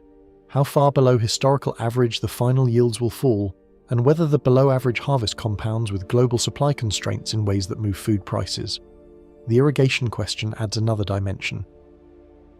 In the southern plains, the primary irrigation source for drought-stressed crops is the Ogallala Aquifer, one of the largest groundwater systems in the world, stretching beneath approximately 174,000 square miles of the central United States. The Ogallala has been in a state of progressive depletion for decades, drawn down faster by irrigation than it is recharged by natural precipitation. In normal drought years, irrigating from the Ogallala is the buffer that allows plains agriculture to survive what would otherwise be complete crop failures. But the aquifer's water table has been falling by 1 to 3 feet per year in the most intensively used areas for decades. In some areas of Texas and Kansas, the saturated thickness of the aquifer has declined by 50% or more from its historical levels. The buffer is thinner than it used to be. And in a drought this severe, drawing on a depleted buffer at the rates needed to offset a deficit of this magnitude depletes it faster, accelerating the long-term structural problem even as it solves the short-term emergency. The global ripple effects from a 31% yield reduction in American winter wheat are not contained to American consumers. The United States is one of the world's major wheat exporters, and disruptions in American supply flow through global grain markets, with effects felt disproportionately in import-dependent nations. When American wheat production falls sharply, global prices rise, and the populations that feel those price increases most acutely are the ones already spending the highest fraction of their income on food. Populations in sub-Saharan Africa, South Asia, the Middle East. A drought in Kansas has humanitarian implications in Cairo and Karachi. That connection is real, measurable, and currently underappreciated in the domestic conversation about what's happening to American agriculture. But the grain story doesn't stand alone. There's a livestock signal running in parallel that, in some ways, is an even more revealing indicator of the drought's depth and expected duration. Because livestock, unlike annual crops, can't be replanted when conditions improve. Part 10. The 74-year cattle signal. In January of 2026, the USDA published its annual cattle report with a number that didn't get nearly the attention it deserved. The total US cattle and calf inventory stood at 86.2 million head. That's the lowest cattle population in the United States since 1952, 74 years. The Truman administration, pre-Interstate Highway System America. That's the last time this country had fewer cattle than it does right now, and the reason is directly traceable to drought. Understanding the cattle signal requires understanding how drought drives livestock decisions, because the relationship is counterintuitive until you see the mechanism. When drought hits a ranching region, the first response is forced liquidation. Ranchers sell cattle they can no longer afford to feed. Pasture grasses die or go dormant. Hay prices spike as drought cuts hay production across the same regions that cattle producers depend on for feed. The cost of keeping an animal alive through a drought year can exceed the animal's market value, so ranchers sell. Calves, cows, bulls, they go to market, often in waves, driving prices temporarily down as supply surges, and then driving prices sharply up in subsequent years as the herd rebuilds. This liquidation cycle is well understood. What makes it particularly consequential now is the geography of the drought. Approximately 60% of the US cattle herd is located in regions that were in drought as of early 2026, the southern plains, the southwest, portions of the mountain west and the southeast. When 60% of the herd is in drought-affected territory simultaneously, the liquidation pressure is not regional and manageable, it's national and structural. The price spike that follows a liquidation this broad is not a local market correction. It's a multi-year national event that affects every American who buys beef. The USDA's projections for beef prices in 2026 and 2027 reflected exactly this. Record retail beef prices exceeding previous highs, driven by the combination of reduced supply from drought-driven liquidation and reduced import availability from similar drought conditions affecting cattle production in parts of South America and Australia. The dollar per pound numbers at grocery stores are already beginning to move, but the full impact is still months away because beef supply chains operate with significant lag between herd reduction and retail price movement. And here is perhaps the most important aspect of the cattle signal as a drought indicator, the recovery timeline. Rebuilding a cattle herd after a drought-driven liquidation event takes years, not months. Heifers must be held back from market and bred. Calves must be raised to weaning age. The full cycle from breed decision to market weight beef is approximately 3 years at minimum. Even if drought conditions improve dramatically starting tomorrow, the cattle herd would not recover to pre-drought levels for at least 3 to 5 years. The drought's economic impact on beef prices will outlast the drought itself by years, which means the damage we're measuring in 2026 will be felt at the grocery store in 2028 and 2029, long after the weather patterns may have shifted. This is the critical insight that the cattle signal provides about the nature of pre-trigger drought damage. The economic consequences of a climate event can be fully locked in before the event reaches its peak intensity. The herd liquidation has happened. The breeding stock has been sold. The recovery timeline is already set in motion. El Nino hasn't arrived, but its effects on American food prices, operating through the drought that already exists before El Nino, are already baked into the future. Part 11. The Colorado River Edge. Glen Canyon Dam sits on the Utah-Arizona border, 186 meters of concrete spanning the Colorado River, just above what used to be one of the most spectacular canyon systems in North America. Behind it, Lake Powell stretches back for nearly 300 kilometers through the eroded sandstone of the Colorado Plateau, or it used to. Right now, Lake Powell is sitting at roughly 23% of its full capacity. You can see the bathtub ring of bleached sandstone extending far above the current waterline, marking the levels where the reservoir once sat, its height measured in years of decline. This matters for a reason that extends far beyond the aesthetics of a shrinking reservoir. Glen Canyon Dam is one of the primary hydroelectric generation facilities in the American West, providing power to about 5 million people in Arizona, Nevada, Utah, Colorado, Wyoming, New Mexico, and Nebraska. The dam generates power using turbines driven by the pressure of water falling through penstocks, pipes that run through the base of the dam. That pressure is a function of the height of the water above the turbines. The taller the water column, the more pressure, the more power generated. Below a certain level, there isn't enough pressure differential to run the turbines efficiently, and below a lower threshold, referred to as the minimum power pool elevation of approximately 3,490 feet above sea level, the turbines cannot operate at all. As of the spring of 2026, the elevation of Lake Powell was approaching levels where reduced power generation was already occurring, with trajectory models projecting continued decline through the summer drawdown season, unless inflow dramatically exceeded projections. Given the snowpack situation we described, with Colorado and Utah basin snowpack at fractions of normal, inflows dramatically exceeding projections seemed unlikely. The more probable scenario, based on the available data, was further drawdown. The energy-water nexus around the Colorado River is one of the most complex infrastructure dependencies in the United States. It's not just that the river supplies water and power, it's that the water supply and the power supply are coupled in ways that create feedback loops in a crisis. When hydroelectric output drops, the grid has to compensate with other generation sources, typically natural gas or imported power from regional markets. That substitution costs money and may not be fully available during periods of peak summer demand, when air conditioning loads across the Southwest are already straining generation capacity. Meanwhile, lower river flows affect the ability to move water through the elaborate canal and aqueduct systems that deliver Colorado River water to Phoenix, Las Vegas, Los Angeles, Tucson, and dozens of smaller cities.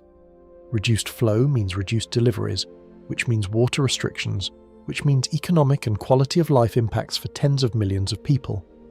Lake Mead, the lower Colorado reservoir created by Hoover Dam, was sitting at approximately 30% of capacity, a level that had already triggered shortage declarations under the Colorado River Compact framework and initiated mandatory cutbacks to Arizona, Nevada, and Mexico. The cutback tiers built into the compact were designed for a system under moderate stress. They were not designed for a scenario where both major reservoirs are simultaneously well below 25% capacity in the context of record low snowpack inflows. There's a concept in systems thinking called a threshold system, a system that behaves differently above and below certain critical parameter values, and where crossing a threshold can produce irreversible or hard-to-reverse changes in system state. Lake Powell and Lake Mead are threshold systems. Above the minimum power pool, they generate power, store water, and provide a buffer against drought. Below it, they lose their primary function and potentially cannot recover it quickly even if conditions improve, because the reservoir must refill, a process that takes years of above-normal precipitation and runoff to accomplish. The spring of 2026 had both reservoirs in trajectories that were approaching their critical thresholds, powered by snowpack that had already posted its worst April 1st reading in history. The infrastructure that tens of millions of people depend on for their water and their electricity is approaching a threshold boundary, and this is happening, I want you to hold this, before El Nino has arrived, before the trigger that forecasters expected to drive the worst conditions has pulled. The reservoir drawdown risk wasn't supposed to materialize at this pace until the El Nino forcing was well established. The system is ahead of the worst-case schedule, and then there's fire. Because while the water infrastructure is approaching its thresholds quietly, in elevation contour lines on reservoir monitoring websites, the drought's most immediate and visible consequence is already burning its way across the map. Part 12. Fire Season Acceleration. By May of 2026, roughly 1.8 million acres had burned across the United States, a number that would be notable for any point in the year, but that in early May represents 231% above the 10-year average for the same calendar period. 231%, not 31% above normal, 231% above normal. The fire season hasn't just started early. It has started at a pace and scale that would represent an active mid-season in a normal year, and we're still before the calendar period when fire season would normally be getting established. The National Interagency Fire Center publishes what it calls a national preparedness level, a scale from 1 to 5 that reflects the overall strain on firefighting resources nationally. Level 5 is full commitment of all available resources. By early May of 2026, the preparedness level had already been elevated to levels that would normally be associated with the peak of the season in late summer. Tanker aircraft, hotshot crews, and suppression equipment that would normally be in pre-positioning and training phases in early May were already being deployed to active fires. The resource pool that the fire suppression system depends on doesn't scale infinitely. There are a finite number of air tankers, a finite number of trained crews, a finite amount of suppression capacity in the system. When that capacity is committed in May, it's not available in July and August, when the season would historically be at its worst. The Evaporative Demand Drought Index, EDI, which we introduced earlier as a measure of atmospheric thirst, has emerged as one of the most reliable predictive tools for fire danger, precisely because it captures the moisture-sucking capacity of the atmosphere that drives fuel desiccation. When EDI values are high, live vegetation moisture content drops even in regions that haven't experienced catastrophic precipitation deficits, because the atmosphere is drawing moisture directly out of leaves and stems. Fire behavior in high EDI conditions is extreme. Rapid spread rates, high flame lengths, resistance to suppression, and the ability to generate its own weather in the form of pyrocumulonimbus clouds that can project burning embers far ahead of the main fire front. The geographic expansion of extreme fire risk beyond its traditional western domain is one of the most significant features of the 2026 fire environment. The southeast, as we discussed in the Florida section, has seen drought conditions transform its normally wet-adapted ecosystems into high-hazard fire environments. Florida itself experienced significant wildfire activity in March and April, burning through pine flatwoods and palmetto scrub that hadn't carried fire of this intensity in years. The southeast is not absent of firefighting infrastructure, but it's infrastructure calibrated for a different fire environment than what drought is currently producing. There's a feedback loop between drought and fire that matters for understanding why drought deepens after fire rather than recovering. When fire moves through a landscape, it doesn't just burn the vegetation temporarily, it changes the soil. Intense heat drives hydrophobic compounds into the surface soil layer, creating a water-repellent crust that actually increases runoff and reduces infiltration, meaning rain that falls on recently burned terrain runs off the surface rather than soaking in, reducing the groundwater recharge that burned areas would otherwise receive. It can take years for this hydrophobic layer to degrade and for normal infiltration to resume. Burned areas thus continue to contribute less to watershed water yields for years after the fire, compounding the drought's effect on stream flow and reservoir inflows. Fire also removes the vegetative cover that moderates surface temperatures and maintains local humidity, replacing transpiring canopy with dark, heat-absorbing bare ground or charred stems. The surface energy balance shifts toward greater sensible heat flux, local temperatures increase, local humidity decreases, and the conditions for subsequent fires improve even before the vegetation recovers. Fire creates the conditions for the next fire. Drought creates the conditions for fire. Fire deepens drought. The three feedbacks don't run in sequence. They run simultaneously, each amplifying the others. And all of this, the record, early fire season, the extreme preparedness levels, the geographic expansion into the southeast, the feedback loops deepening the drought, all of it is happening before El Nino has arrived. The fire season of 2026 is not the fire season that forecasters were warning about when they discussed the super El Nino risk in late 2025. This is the pre-trigger fire season. The baseline fire season, before the forcing event that was supposed to drive the worst conditions, has made its full presence known. Part 13. Planetary synchronization. The United States doesn't exist in a climate vacuum. The same atmospheric dynamics that are producing this unprecedented drought in North America are expressing themselves in different forms across the planet, connected through the teleconnection patterns, the atmospheric bridges, that link regional climates through shared patterns in the large-scale circulation. India's monsoon forecast for 2026 is running at 92% of its long-period average, suggesting below normal rainfall for a subcontinent of over 1 billion people, for whom monsoon failure is not an inconvenience, but an existential agricultural event. Indonesia is experiencing an earlier than normal dry season, compressing the agricultural calendar in ways that stress food systems already under population pressure. Southern Africa is in a humanitarian drought crisis that has already triggered international emergency responses. These aren't coincidences. They're different regional expressions of the same underlying planetary scale pattern shift, the same building El Nino signal, the same shifts in tropical atmospheric circulation, the same Rossby wave reorganization that is producing the pattern lock over North America, manifesting simultaneously across multiple continents and climate zones. The US drought of 2026 is not a uniquely American story. It's the American chapter of a global story. And that context matters for everything from food price dynamics to geopolitical stability, because when drought hits multiple major agricultural regions simultaneously, the normal global market buffering mechanisms, buy from elsewhere when your region is dry, start to break down. This is the pre-trigger global setup, and it connects directly back to the central question.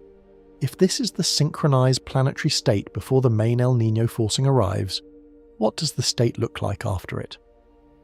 Part 14. The El Nino Paradox. El Nino is, at its most basic, a periodic warming of sea surface temperatures across the central and eastern tropical Pacific Ocean. It sounds simple, but its effects on global weather patterns are extraordinarily complex, and they operate through mechanisms that are, somewhat counterintuitively, not always straightforwardly bad or straightforwardly good for any given region. El Nino reshuffles the global precipitation distribution rather than simply reducing it everywhere. Some regions get wetter, some get drier. The same event can bring drought relief to Arizona while deepening drought in Australia. The same warming pulse in the Pacific can increase winter rainfall in California while reducing summer monsoon rainfall in India. For the United States specifically, strong El Nino events have historically been associated with two somewhat conflicting effects. Increased winter precipitation in the southern tier of the country, the southwest, parts of the southeast, while simultaneously warming and drying the northern tier, particularly during the critical late winter snowpack accumulation period. A super El Nino of the magnitude being forecast, some models projecting Central Pacific sea surface temperature anomalies above 3 degrees Celsius, would represent one of the strongest events in the instrumental record, comparable to the events of 1997 to 98 and 82 to 83, both of which were associated with significant and complex patterns of regional drought and flooding across North America. But here's the paradox that sits at the center of this story. The ENSO-drought relationship is typically framed as El Nino arrives, drought follows. The causal arrow runs from the Pacific forcing to the continental response. What 2026 has revealed is that the system can reach record drought extremes before that arrow fires. The drought we've been describing, the 131-year records, the record snowpack lows, the 99% Florida coverage, the cattle herd at 74-year lows, all of this established itself in the neutral to early El Nino phase before the tropical Pacific forcing had reached the magnitude that historical drought relationships were built on. The lag between El Nino peak and the maximum US drought response is typically 6 to 12 months. El Nino peaks in the boreal winter, December through February, and its atmospheric teleconnections typically drive maximum drought impacts in the US during the subsequent late winter and spring. If the developing 2026 to 2027 El Nino follows that pattern, its maximum US impact would arrive in the spring of 2027. But the spring of 2026 has already set records, which means the question isn't whether El Nino will cause drought. The question is what El Nino adds to a drought baseline that already exceeds everything in 131 years of records. That's not a question anyone has a clean historical precedent for. And the absence of precedent is exactly why the next comparison I want to draw is simultaneously fascinating and deeply unsettling.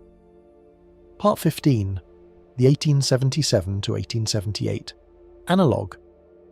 In 1877 and 1878, the most powerful El Nino event of the 19th century reorganized global precipitation patterns in ways that contributed to simultaneous crop failures across China, India, Brazil, and parts of Africa.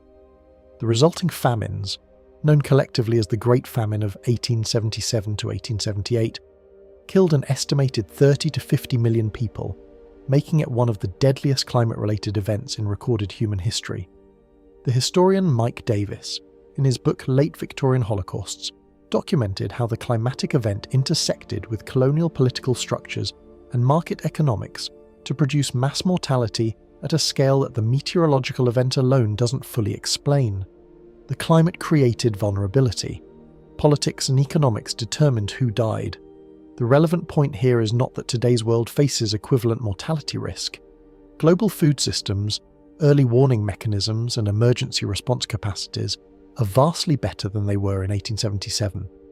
The relevant point is the mechanism, a powerful El Nino hitting multiple agricultural regions simultaneously, in a context where those regions were already under stress from preceding dry conditions, produced outcomes that exceeded what any single region's adaptation capacity could absorb. The stress was too broad, too simultaneous, and too deep for the available response mechanisms to manage. The 2026 situation, before El Niño has even fully arrived, already shows multiple major agricultural regions simultaneously in drought: the US plains, parts of South Asia, Southern Africa. The climate system is presenting a structural parallel to 1877, with better infrastructure and worse atmospheric forcing. The critical question is whether modern institutions respond to trend lines before thresholds are crossed, or whether, as has been the pattern historically, they respond to visible catastrophes after the damage is done. The 1878 analogue doesn't predict the outcome, it illuminates the vulnerability. Part 16. The missing relief mechanism. Here is something that doesn't get discussed enough in the drought coverage. The mechanisms that would normally interrupt or break a drought of this scale are also compromised. In the American Southeast, including Florida, which we've established is in its worst drought in 15 years, one of the most historically reliable drought-breaking mechanisms is the tropical storm and hurricane season. Tropical systems, as they move inland from the Gulf of Mexico or the Atlantic, deliver enormous quantities of precipitation over short periods. A single land-falling hurricane can deposit a year's worth of rainfall, equivalent over a drought-stressed region in 48 to 72 hours. Not all of that is usable. Much of it runs off too fast to recharge aquifers, but it does reset soil moisture, recharge surface water systems, extinguish fires, and interrupt the atmospheric pattern that's been maintaining the drought. The 2026 Atlantic hurricane season forecast, released by NOAA and independent research groups, is calling for a below-average season. Total named storm activity is projected at roughly 32% probability of above-average conditions, compared to the 43% historical base rate. This below-average forecast is itself an El Niño effect. Strong El Niño events increase upper-level wind shear over the Atlantic, which tears apart developing tropical storms before they can organize into hurricanes. The same Pacific Ocean warming that's driving the drought risk is also suppressing the storm activity that would normally provide the principal drought relief mechanism for the Southeast. This creates a closed-loop drought system for the most severely affected regions. The atmospheric pattern lock suppresses precipitation. The heat amplification accelerates soil moisture depletion. The soil-atmosphere coupling reinforces the pattern. And now, the principal relief mechanism, the annual injection of tropical moisture from hurricane landfalls, is projected to be below normal, precisely because the same El Niño that's amplifying the drought is suppressing the tropical activity that would break it. Every door to relief is closing at the same time. The feedback architecture of this drought is more complete than any historical precedent I'm aware of. In the 1930s Dust Bowl, the relief mechanism, precipitation returning to the plains after the multi-year drought broke, eventually worked, though it took years. In the 1950s drought, similar eventual recovery. But in both cases the relief mechanisms were simply delayed, not actively suppressed by the same forcing event driving the drought. In 2026, the El Niño that's driving the drought risk is simultaneously reducing the probability of the hurricane landfalls that would relieve it in the southeast. The system isn't just stuck in dry mode, it's locked in dry mode by the same key that opened it. And the question this leaves unanswered, the genuinely open question that no model can currently close, is how long the lock holds. El Niño events are finite. They peak and they decay. Historical super El Niños of the 1997 to 98 magnitude decayed within 12 to 18 months of peak. But the decay doesn't automatically produce relief. The transition from El Niño back to neutral conditions, or to La Niña, which is statistically the most common post-El Niño state, reshuffles the precipitation patterns again. For some regions, that reshuffle brings relief. For others, La Niña drives drought conditions as severe or worse than El Niño produced. The western US, which is already in the worst drought of the record, is among the regions where La Niña, statistically the likely successor to the developing El Niño, has historically driven drying rather than wetting. The relief mechanism is missing, the lock is complete, and the drought is 6+ months from any plausible large-scale pattern change. That's the state of the system as of the spring of 2026 before the trigger event has even fully fired. Part 17. The narrative failure. There's a gap between what's happening and what's being discussed. The drought of 2026 has generated coverage. There have been agricultural reports in trade publications, water management updates from Western states, fire weather alerts from the National Weather Service. The data has been published, the records have been noted. But the integrated story, the understanding that all of these individually reported pieces are expressions of a single system operating at an unprecedented level before its main forcing event has arrived, has not broken through to the national conversation in the way that its scale demands. Understanding why this narrative failure is happening is important, because the gap between the severity of an event and the public response to it determines whether adaptation happens proactively or reactively, whether preparations are made before the worst, or emergency responses are assembled after. The fundamental problem is what disaster researchers call the absence of an event horizon. A hurricane has a landfall, an earthquake has a quake, a volcanic eruption has an eruption. These events have a moment, a before and an after, a location, an image. Drought has none of that. Drought is a continuous variable that deepens imperceptibly. The day the Palmer Drought Severity Index crosses from severe to extreme doesn't feel different from the day before it. The day the 131-year record breaks looks exactly like the day before it. There's no event horizon, no singular moment that crystallizes the story, no image that conveys the scale. The closest drought comes to producing dramatic imagery is the cracked mud of a dry reservoir bed, and we've seen plenty of those images, but cracked mud doesn't communicate continental-scale systemic failure the way a floodwater wall moving through a city does. Media fragmentation has compounded this. The agricultural story runs in Farm Bureau publications, the water management story runs in Western regional outlets. The wildfire story appears episodically in national coverage when fires become large enough for aerial imagery. The cattle market story appears in commodity trading publications. The snowpack story appears in outdoor recreation media and Western water management circles. No single coverage venue is assembling all of these pieces into the coherent systemic story they constitute together. The elephant is being examined through a series of very small windows, each of which reveals a different body part, and none of which reveals the animal. And then there's the psychological dimension of slow disaster. Human attention systems are calibrated for acute events, not gradual accumulation. We notice sharp changes. We habituate to gradual ones. A drought that deepens by a few % per week over many months simply doesn't trigger the alarm responses that a catastrophic flood or fire produces, even though the cumulative damage may be orders of magnitude greater. This is the slow disaster psychology, and it operates at the individual level, the institutional level, and the media level simultaneously. The story has to compete for attention with crises that are faster, louder, and more visually dramatic, even as its aggregate impact grows larger.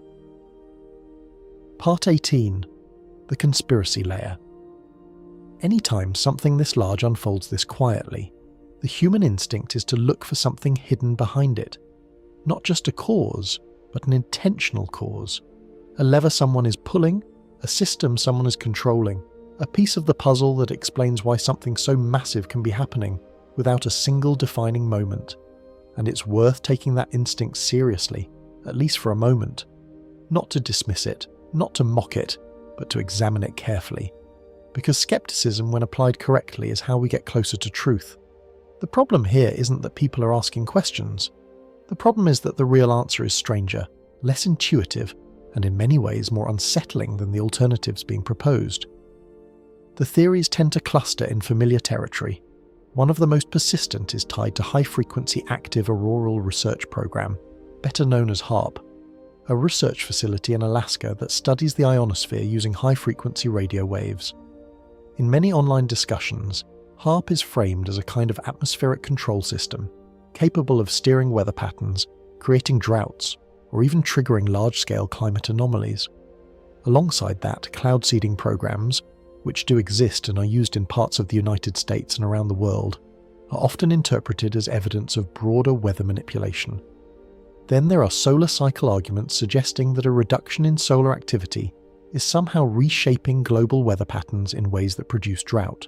And finally, the ever-present chemtrail hypothesis, the idea that aircraft are dispersing chemicals into the atmosphere to influence climate or weather systems, appears here as it does in nearly every discussion involving unusual atmospheric conditions. On the surface, these explanations share a common appeal. They offer something the real explanation does not: intentionality, a system with an operator, a cause that feels proportionate to the effect. If something this large is happening, then surely something equally large must be causing it, and if that cause is human, then at least it's something that could, in theory, be stopped. But this is where the physics becomes unavoidable. The atmosphere over the United States is not a small system. It is a vast dynamic reservoir of energy. Rough estimates place the total energy contained within it on the order of 10 to 22 joules. Large-scale weather patterns, the kind that shape continental droughts, involve energy transfers on the order of 1019 joules. These are not abstract numbers. They define the scale at which the atmosphere operates. They set the baseline for what it would take to meaningfully alter weather at that level. Now compare that to HAARP.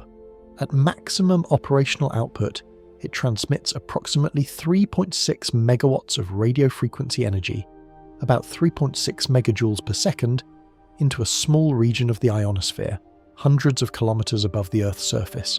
That's comparable to the output of a large car engine. It is useful for studying ionospheric physics.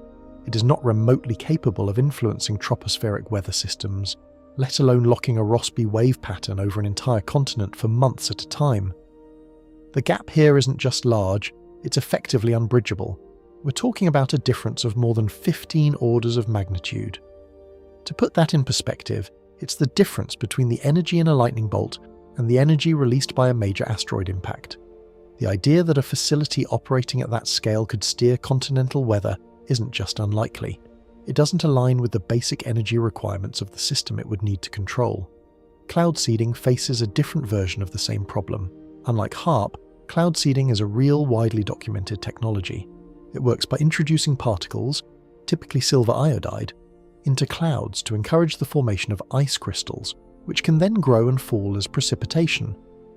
Under the right conditions, it can enhance rainfall or snowfall modestly, typically on the order of 5 to 15%. But the key phrase there is under the right conditions. Cloud seeding requires clouds that already contain sufficient moisture and are already on the edge of producing precipitation. In the current drought scenario, those conditions often don't exist.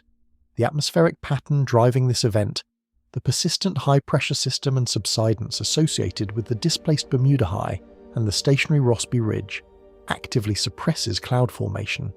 Air is sinking rather than rising. Moisture is being diverted rather than accumulated. In that environment, there are no clouds to seed. The system is dry from the top down. Even if cloud seeding was somehow being deployed at a much larger scale, far beyond anything currently documented, it would still run into the same fundamental limitation. It cannot remove moisture that isn't there. It cannot create drought by preventing rainfall across an entire continent for months. And if such large-scale aerosol manipulation were occurring, it would be visible, not just to the public, but in atmospheric chemistry measurements, satellite observations, and independent monitoring systems worldwide. There is no evidence of that kind of signal. The solar argument introduces another layer of confusion. It's true that solar activity fluctuates over time, following roughly 11-year cycles. Periods of lower activity, sometimes referred to as solar minima, are often associated with slightly reduced solar irradiance. But the magnitude of that change is extremely small, on the order of a fraction of a percent. It's not enough to drive large-scale cooling, and it certainly doesn't produce the kind of regional drought patterns we're seeing here. More importantly, the current observational data doesn't support the premise. Solar cycle 25 has been more active than many forecasts predicted. The planet is not cooling. Global temperatures are among the highest in the instrumental record. The physical mechanisms linking solar variability to regional drought exist, but they operate at scales and magnitudes that don't match what's unfolding in 2026. The chemtrail hypothesis operates in a different space, less about energy, more about composition. The idea is that aircraft are dispersing substances into the atmosphere that somehow suppress rainfall or alter weather patterns. But again, the scale problem reappears. The mass of material required to influence atmospheric processes at a continental level would be enormous, far beyond what could be dispersed unnoticed.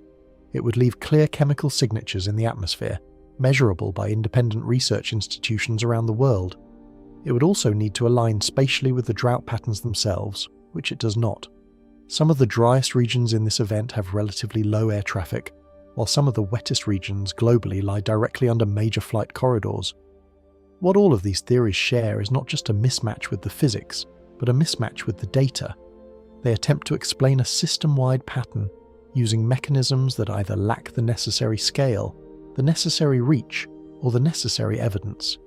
And this is where the real explanation comes back into focus, not as a single cause, but as a convergence of multiple, well-documented processes that reinforce each other. The atmospheric pattern itself, the persistent Rossby wave configuration, and the westward extension of the Bermuda High is observable in real time through satellite data and atmospheric reanalysis models. It's not hidden, it's measurable. The heat amplification effect, the way higher temperatures increase evaporative demand, is a direct consequence of thermodynamics described by the Clausius-Clapeyron relationship. It's been understood for over a century. The soil-moisture feedback loop, where dry soils reduce evapotranspiration, increase sensible heat, and suppress cloud formation, has been quantified in multiple studies. The long-term megadrought in the southwest has been reconstructed using tree ring data extending back more than a millennium, and the current anomaly, the fact that these record-breaking conditions are occurring before the expected El Niño forcing, is not speculative. It's what the data shows right now. None of this requires hidden technology. None of it requires coordinated intervention. It requires only that the climate system behaves according to the physical laws that govern it, and that those laws, under current conditions, produce outcomes that feel unfamiliar because they exceed the bounds of recent experience. In a way, that's what makes the situation so difficult to process. The conspiratorial explanations feel dramatic, but they're also comforting in a strange way. They imply control. They suggest that if the cause were identified, it could be turned off. The real explanation offers no such reassurance. It describes a system that is evolving under its own internal dynamics, influenced by long-term changes in temperature, atmospheric circulation, and land surface feedbacks. And perhaps most unsettling of all, it explains how we arrived at a moment where a 131-year record can be broken not at the peak of a known climate event, but in the quiet period before it fully begins. That doesn't require a hidden hand. It requires a system that has already changed enough that its extremes no longer wait for a trigger. Part 19. The Ceiling Problem. Every major drought in American history leaves behind a kind of blueprint. Not a perfect map of what will happen next, but a set of patterns, warning signs, and consequences that can be compared against the present. When something like 2026 begins to unfold, the natural instinct is to reach backward and ask, have we seen this before?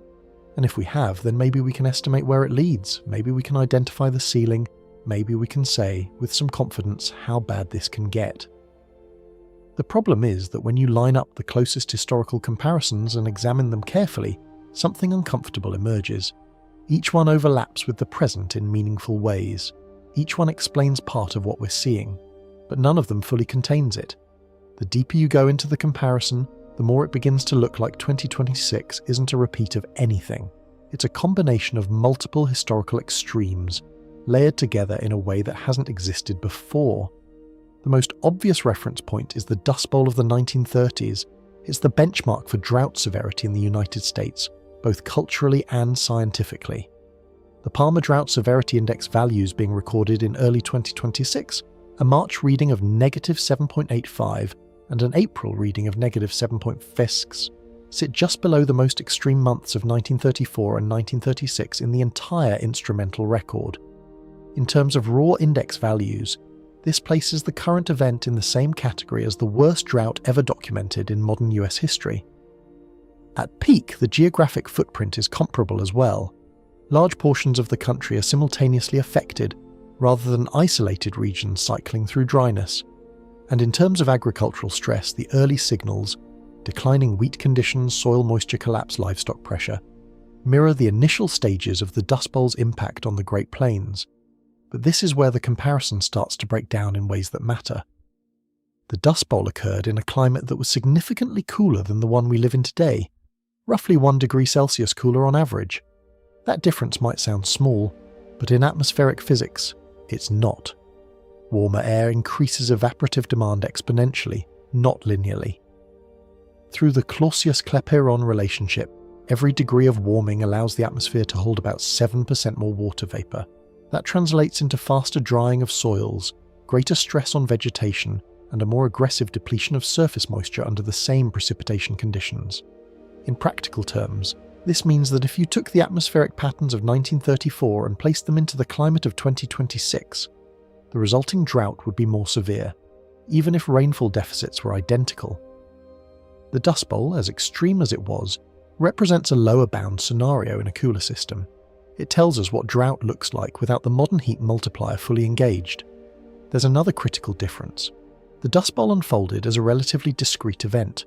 It was catastrophic, but it wasn't layered on top of a decades-long background drought. In contrast, the current situation is emerging within the context of a multi-decade dry period in the American Southwest. A mega-drought that has already been identified as the most severe in at least 200 years. That background state matters because it reduces the system's resilience. Reservoirs are already low, soil moisture deficits are already established. Vegetation has already been stressed across multiple seasons. In 2026, the drought isn't starting from neutral conditions, it's building on an already depleted system. That brings us to the next comparison. The long-duration megadroughts reconstructed from tree ring data, particularly the ones spanning roughly 1500 to 1560. These events are important because they show that the climate system is capable of sustaining drought conditions for decades, not just years. In terms of duration, they exceed anything observed in the 20th century. They represent the upper end of natural variability in precipitation patterns, driven largely by ocean-atmosphere interactions in the Pacific. But here again, the comparison only goes so far. Those megadroughts occurred in a climate system that was not being influenced by elevated greenhouse gas concentrations. The baseline temperature was lower. The heat-driven amplification of drought, the same mechanism that intensifies soil moisture loss today, was not operating at the same scale. In other words, the precipitation deficits may have been comparable, but the resulting drought severity, when translated into soil moisture and ecological stress, would likely have been less intense than what the same deficits produce today. There's also a structural difference in how those past droughts interacted with the land surface. Modern land use, groundwater extraction, and agricultural practices have altered the hydrological system in ways that didn't exist centuries ago. The presence of large-scale irrigation, combined with the depletion of aquifers like the Ogallala, creates feedbacks that can either temporarily buffer drought impacts or accelerate long-term depletion. The system we're dealing with now is not just warmer, it's more complex, more interconnected, and in many ways more fragile. The global analogue often invoked in discussions of extreme climate events is the Great Famine of 1877 to 1878, which was linked to a powerful El Nino event. That period saw widespread drought across multiple regions, India, China, Brazil, leading to tens of millions of deaths. It's one of the clearest examples of how a single climate driver can produce synchronized stress across the globe. But once again, the comparison has limits. The late 19th century climate was cooler than today's, even cooler than the Dust Bowl era. The atmospheric baseline was different. The global system had not yet experienced the cumulative warming that now amplifies extremes. The 1877-70-80 event is useful as a model of synchronization, of how multiple regions can be affected simultaneously by large-scale atmospheric shifts. But it doesn't fully capture the intensity dynamics we're now observing. It tells us what happens when the system is coordinated. It doesn't tell us what happens when that coordination is layered on top of maximum heat amplification and an existing megadrought. When you step back and look at these comparisons together, a pattern emerges. Each historical event explains a piece of the current puzzle. The Dust Bowl explains the severity metrics. The 1500s megadrought explains the potential for long duration. The 1877 El Nino explains global synchronization. But none of them combine all of these elements at once, and that leads to a more difficult conclusion. There is no clean historical analogue for 2026, not because nothing in history was as severe in isolation, but because nothing combined all of these factors simultaneously. Record-breaking instrumental drought, region-wide snowpack collapse, a multi-decade megadrought already in progress, elevated baseline temperatures amplifying every moisture deficit, a pattern-locked atmosphere preventing relief, and a major climate-forcing event, El Nino, still building in the background. This combination is new, and when you're dealing with a system that has no precedent, the question of how bad can it get becomes much harder to answer. Climate models are designed to simulate a wide range of conditions, but they have known limitations, especially when it comes to extremes. The most important feedbacks in a situation like this, soil moisture coupling, vegetation stress, fire interactions, are also the hardest to represent accurately.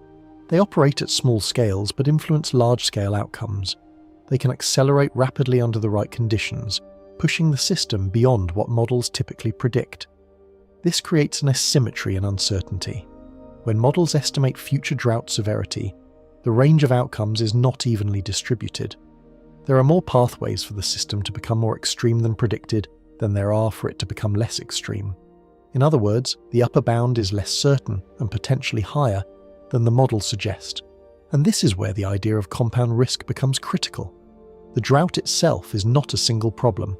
It's a network of interacting stresses. Agricultural losses reduce food supply and increase prices.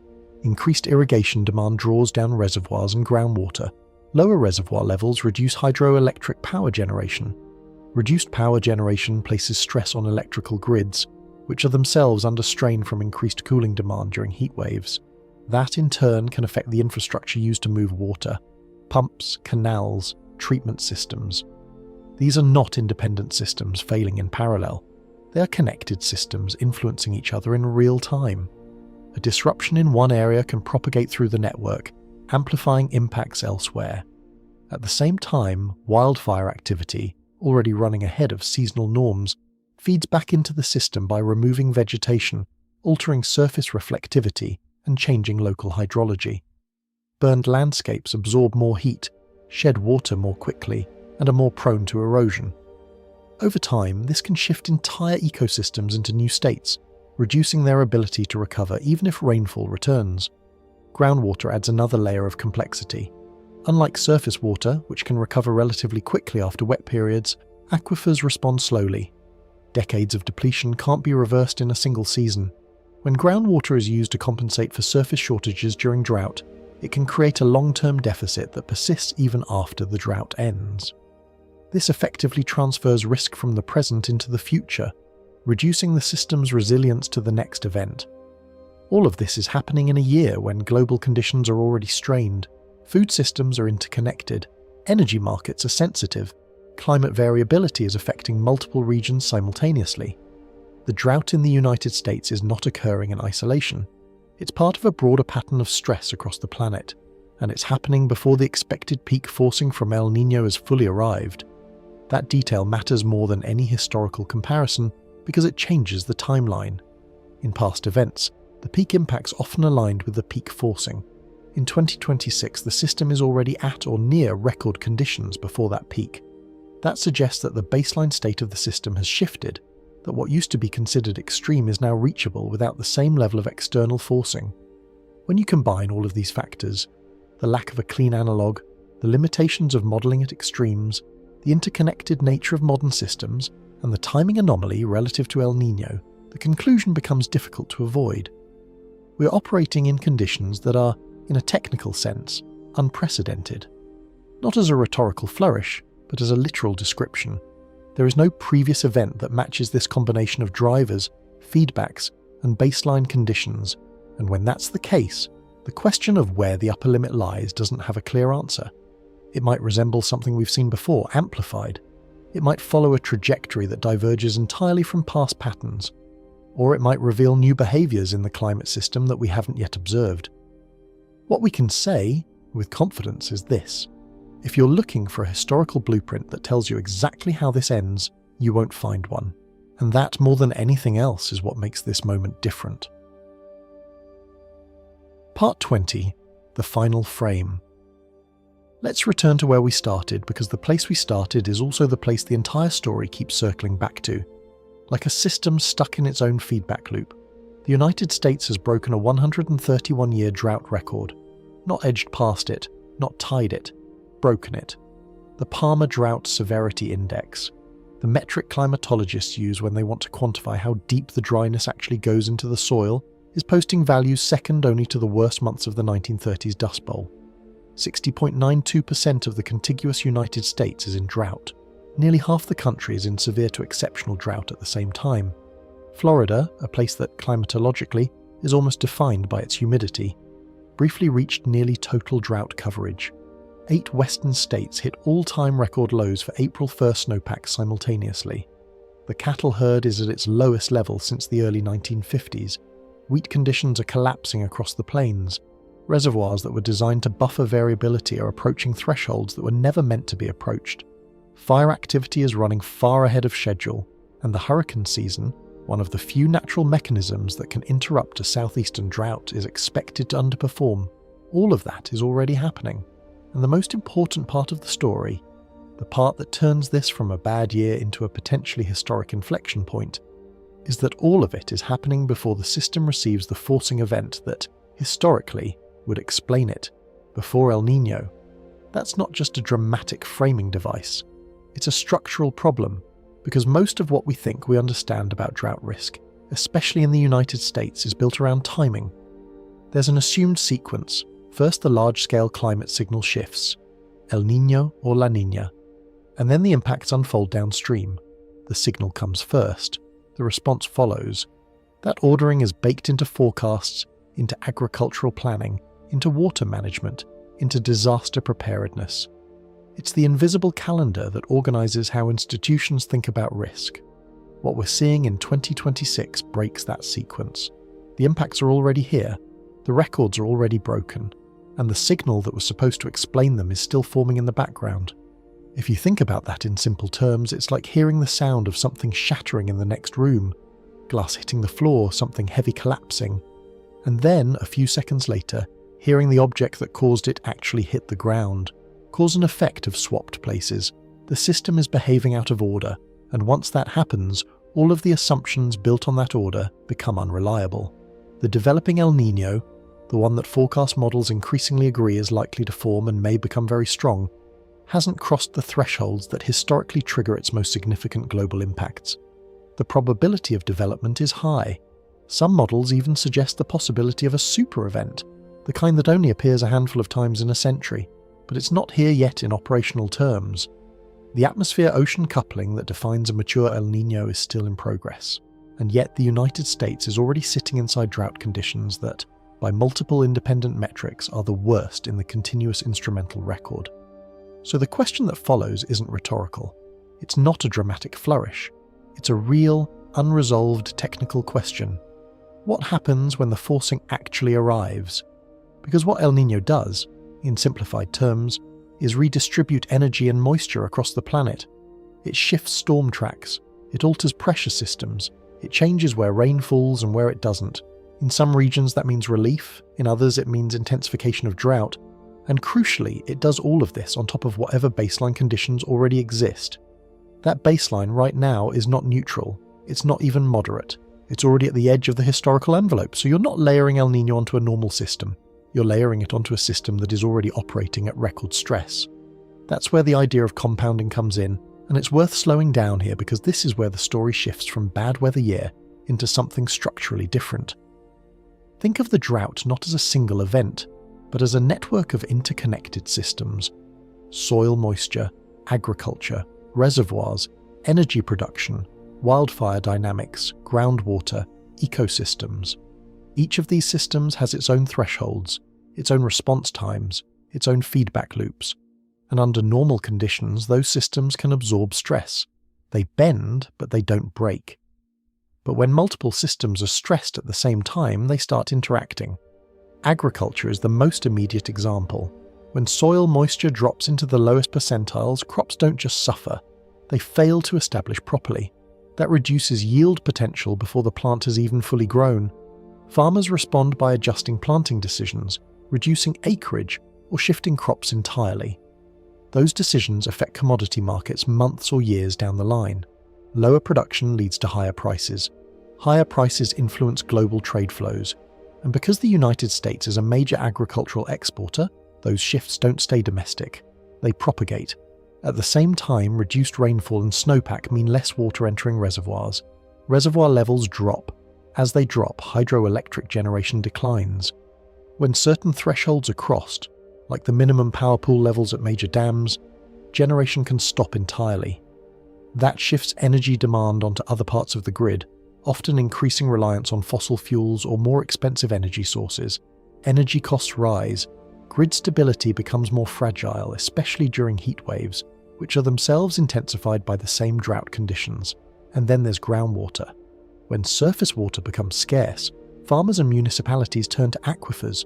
Pumping increases, water tables drop, and unlike reservoirs, which can refill in a few wet years, aquifers recharge on timescales of decades to centuries. Overuse during a single severe drought can permanently alter future water availability. Now layer wildfire dynamics on top of that. Dry vegetation becomes fuel. Heat and low humidity increase ignition risk. Fires start earlier, burn hotter, and spread faster. Large fires don't just consume land, they alter it. They change soil composition, reduce vegetation cover, and can even affect local hydrology, making future rainfall less effective at restoring moisture. These aren't separate problems, they're linked.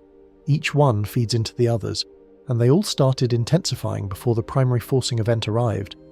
That's what makes this moment so difficult to interpret using historical analogues. Because history gives us pieces of the puzzle, but not the full picture. The Dust Bowl shows us what extreme drought looks like when agriculture collapses and soil erosion becomes catastrophic. But it happened in a cooler climate, without the same level of heat-driven evaporative demand. The southwestern megadrought in the 1500s shows us what long-duration dryness can do to ecosystems and societies. But it occurred without modern infrastructure, without globalized food systems, and without anthropogenic warming amplifying the baseline. The late 19th century El Nino shows us how global climate synchronization can lead to widespread famine. But again, it unfolded in a fundamentally different climate system. Each of these analogues is like a single lens, useful, informative, but incomplete. What we're seeing now is multiple lenses overlapping, and when you try to project forward from that, the uncertainty isn't just about how bad it gets, it's about how the system behaves under conditions it hasn't experienced in the modern observational era. Climate models are powerful tools, but they have limits. They're very good at capturing average behavior, trends, and large-scale patterns. They're less precise at capturing extremes, especially when those extremes are driven by feedback loops that operate at smaller scales or involve complex interactions between land, atmosphere, and human systems. The feedbacks that matter most in a situation like this, soil moisture coupling, vegetation stress, fire-atmosphere interactions, are among the hardest to model accurately. They're non-linear, they can amplify rapidly, and small differences in initial conditions can lead to large differences in outcomes. That creates what's known as upper tail uncertainty, not just uncertainty about the average outcome, but uncertainty about the worst-case scenarios. And in many cases, the distribution of possible outcomes is skewed. There are more ways for things to get worse than there are for them to unexpectedly improve. So when you ask, what does this look like 6 months from now? Or, what does this look like a year from now? The honest answer isn't a single projection. It's a range of possibilities, with a long tail extending into outcomes that we don't have clean historical precedents for. And that brings us back to timing, because timing determines response. If the worst impacts of a drought arrive after a clear signal, after El Nino fully develops, after forecasts converge, after warnings are issued, there's a window. Not a perfect one, but a window. Farmers adjust. Water managers release or conserve strategically. Emergency systems prepare. But if the impacts arrive before the signal, that window narrows or disappears entirely. Decisions are still being made, but they're being made under assumptions that may already be outdated. Farmers are deciding what to plant, or whether to plant at all, based on soil conditions that are already extreme.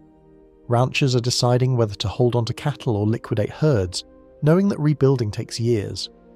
Water managers are balancing short-term needs against long-term sustainability, without knowing how much worse the inflow deficit might become. These decisions don't happen in headlines. They happen quietly, in offices, in spreadsheets, in conversations that never make the news. But they shape the outcomes that will be visible months or years from now, and they're being made in a context where the baseline has already shifted beyond anything in the historical record. That's the part of this story that tends to linger, not just the severity of any individual metric, as striking as those numbers are, but the fact that they arrived early, that the system didn't wait for the expected trigger, that the response seems to be leading the cause, because when that happens, it suggests that the relationship between forcing and response, one of the foundational assumptions in climate risk, may not be as stable as we thought. It suggests that under certain conditions, the system can amplify itself to the point where it generates extreme outcomes without needing the full push from external drivers. And if that's true, then the ceiling, the maximum intensity we might see, becomes harder to define. We don't have a clean analogue. We don't have a model that fully captures all the interacting feedbacks at their extremes. We don't have a policy framework built for a scenario where the worst conditions arrive before the warning signal. What we have are observations, week after week, new data points, soil moisture maps, reservoir levels, crop reports, fire statistics, each one telling a consistent story, each one reinforcing the others. The system is under stress. It was under stress before the expected forcing arrived, and the forcing is still coming. So the question that remains, the one that sits underneath all the data, all the models, all the comparisons, isn't whether this is significant. That's already clear. The question is what this becomes. If this is the beginning, if this is what the system looks like before the trigger fully fires, then what does the peak look like? That's not a question with a clean answer. Not yet, and maybe not until we're already on the other side of it, looking back, trying to understand the moment when the records started breaking before they were supposed to, and realizing that that was the signal, not the El Nino, not the forecasts, but the data itself, arriving early, quietly, without an event horizon, in a drought that doesn't look like anything until, suddenly, it looks like everything.